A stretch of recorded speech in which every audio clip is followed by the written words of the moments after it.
Hello,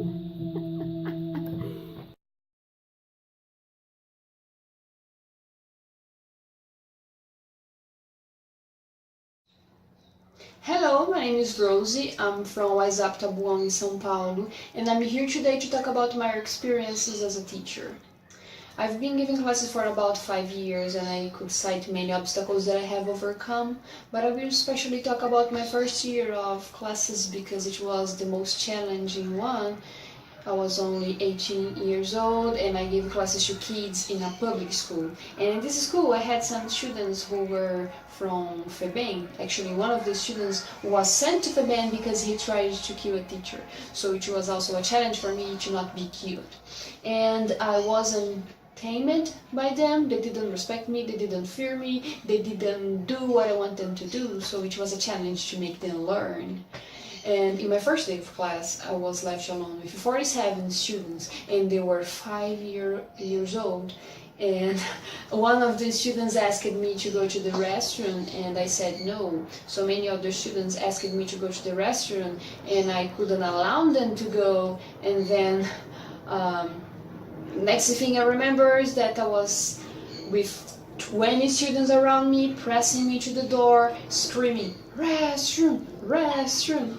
And I don't remember how I managed the situation. I just remember that when the class finished, I went to the restroom to cry, and I thought about giving up. But I said, no, let me finish the day, and tomorrow I give up. So I went to the second class, and it was completely the opposite. The students were amazing. They were participating in the class all the time. They liked English. But in this class, I had another challenge to overcome. It was a special student. She had Down syndrome.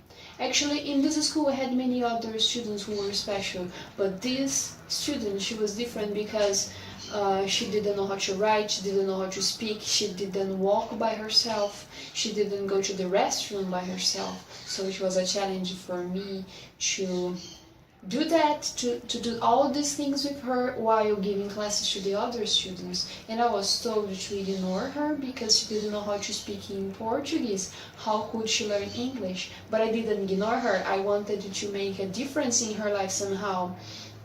And during the classes I taught the other students the toys, because this was the subject, and I separated some minutes of the class to talk to her, to show some flashcards to her with the pictures, to try to teach her this vocabulary, but it was like talking to the wall. She didn't respond to anything that I tried to teach her. But anyway, I tried to teach her every class. And in the day of the exam, I handed in the exam for everybody, including her. And the teacher of the class, she asked me, "Why are you gonna give her the test?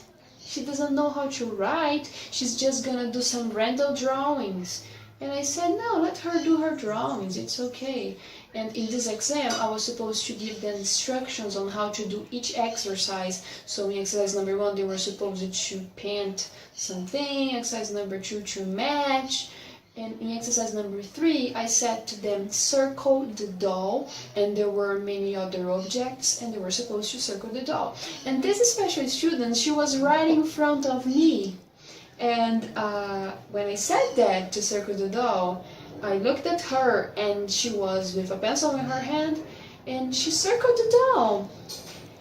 And when I looked at that, for me it was like, oh my God, I taught her one word.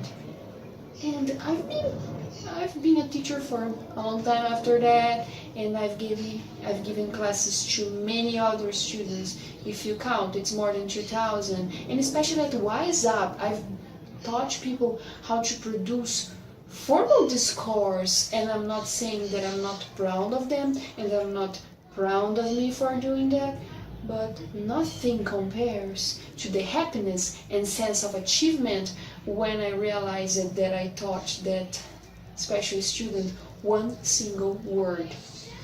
And that's it for today. Thank you for watching. Bye bye.